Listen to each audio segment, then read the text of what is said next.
படம் நல்லா இருந்துச்சு. ஜனநாயகம் என்ன சொன்னாருன்னா, அவர் இனிமேல் என்ன பண்ண போறேன்றத படத்தில் சொல்லியிருக்கிற மாதிரி இருக்குது. அந்த டெமோக்ரஸியை நம்ம எக்ஸ்பெக்ட் பண்ணலாம். எல்லா விஷயத்தை பற்றியும் அவர் அங்கே அதில் மென்ஷன் பண்ணியிருக்காரு. எல்லா விஷயத்தை பற்றியும் எல்லா இப்போ குழந்தைங்களுக்கு நடக்கிற பிரச்சனை, பின்ன இந்த ரேப் கேசஸ், அப்புறம் டெமோக்ரஸி எப்படி இருக்குது, எப்படி பாலிடிக்ஸ் ஓட் பண்ணுறாங்க, அந்த மாதிரி எல்லா விஷயமும் பேசியிருக்காரு. ஒரு விஷயம்னு இல்லை. ஸோ இட்ஸ் லைக் ஹோல் டெமோக்ரஸியை அவர் ஒரு படம் மூலமாக காமிச்சிருக்காரு. இதை நம்ம எக்ஸ்பெக்ட் பண்ணலாம் அவர் சீஃப் மினிஸ்டர் ஆனதுக்கு. இனிமேல் அவர் டைட்டில் கார்டு பார்க்க முடியாது, இனிமேல் அந்த எண்டு கார்டு இருக்காது, இனிமேல் அந்த விஜய தளபதி கத்துறது, பேப்பர் தூக்கி வீசுறது, FDFS எதுவும் இல்லைன்றப்போ கஷ்டமாக இருக்குது.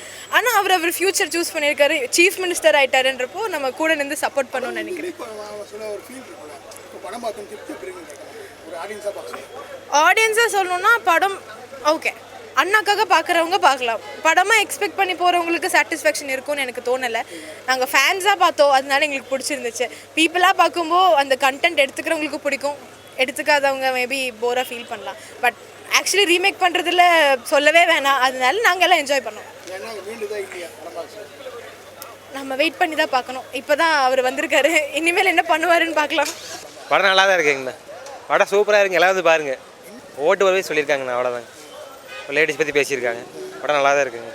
ஜனநாயகன் படம் ரொம்பவே சூப்பராக இருந்தது. படம் ரொம்ப சூப்பராக இருந்தது. ஃபர்ஸ்ட் ஹாஃப் வந்து பார்த்தீங்கன்னா நல்லா கமர்ஷியலாக போயிருந்தது. ஃபேமிலி எல்லாருமே பார்க்கக்கூடிய ஒரு படம். குழந்தைகளாகட்டும் நீங்கள் ஃபேமிலியோடு பார்க்கலாம். எந்த ஒரு வல்கரிட்டி எதுவுமே இருக்காது.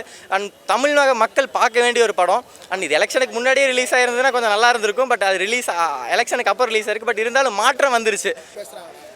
ஆமாங்க, பாலிடிக்ஸ் கரண்ட் பாலிடிக்ஸ் இல்லை, இது ப்ரீவியஸ் பாலிடிக்ஸ் பற்றி பேசியிருக்காங்க. பட் அது இப்போ மாறிடுச்சு.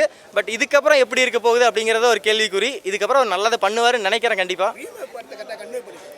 ரீமேக் படத்தை அப்படியே பர்ஃபெக்டாக எடுக்கலைங்க. ஸ்டார்டிங் வந்து ஒரு சில சீன் வந்து பகவத் கேசரியை ரெஃபர் பண்ணுற மாதிரி வருது. பட் அதுக்கப்புறம் கம்ப்ளீட்டாக ஒரு டிஃப்ரெண்ட்டான